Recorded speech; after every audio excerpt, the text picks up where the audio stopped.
What I'm suggesting, and what I kind of want to throw out for your consideration to start, is that understanding why the company is considering adopting Agile is going to shape the nature of your transformation. You guys buy it? Could you guys imagine that a company that's trying to drive for predictability with Agile is going to maybe implement Agile differently or do different things than a company that's really trying to go for rapid market innovation?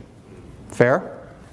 So first point, it's never about adopting Agile, it's always about some sort of business outcome. Even hiring and retaining and attracting talent and things like that, that's like a legit business outcome, okay? So we always have to be focused on the business outcomes. How are we going to approach the transformation, and what are we trying to transform? What my kind of hypothesis is that approaching transformation from a I want to change your mind perspective is dicey.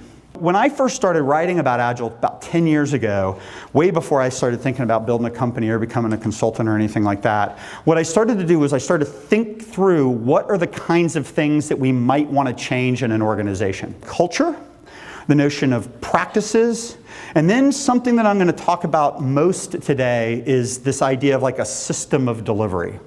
Because at its core, to me, Agile is a system of delivery that enables all of those business benefits that we were talking about. The fascinating thing is if we start with the idea of culture or mindset, our fundamental hypothesis is that if I can get you to think Agile, to be Agile, to let me just like inspect and adapt and put whatever in market that I need to put in market, right? That all of the stuff, all of the improvements within Agile are going to somehow make that possible. If I could just get you to think differently. And that's a really interesting place to start, because when we were trying to convince people to do these things, if they just could change their mind, if they would just be open, if we could just get that mindset to shift, then it would be so much easier to get them to behave differently or do differently or invest differently in the company. One thing I want you to be really explicit is you're basically saying is if I can get you to think differently, then from that thinking, behavior will change, and therefore all of the system improvements necessary to actually take advantage of Agile will flow from that. And I will tell you, I don't see that happen in practice a lot. In most organizations, there's underlying broken stuff. Organizational structure issues, business architecture issues, technology architecture issues, technical debt, right? All kinds of things that even with the best mindset, we're not going to get improvements in business performance overnight. The next thing is the idea of practices. Anybody ever heard the expression that Scrum doesn't fix anything, it just shows you your problems? Okay? Who has implemented Scrum? Scrum has shown you your problems, and then they were beyond the span of control of the team to fix. Okay, come on, seriously, people? Yeah, okay, like everybody in the room, right? That's because the daily stand-up was not like the missing ceremony that was like causing software engineering to fail at scale. Okay? The empirical process associated with Scrum is all about, plan a little, do a little, get feedback, improve. But like if the build server crashes 15 times a day, or you've got 1,600 dependencies on everything outside the organization, right? There's no amount of Scrum that is going to fix your delivery cycle in the absence of real underlying systems improvement. And you can look at your organization and you can make an assessment.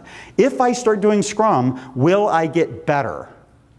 Most people I talk about go, we're doing great Scrum, we love it, it's collaborative, I love my team, right? Everything's great, we do retrospectives, we're really great as a team, but are you producing anything differently in market?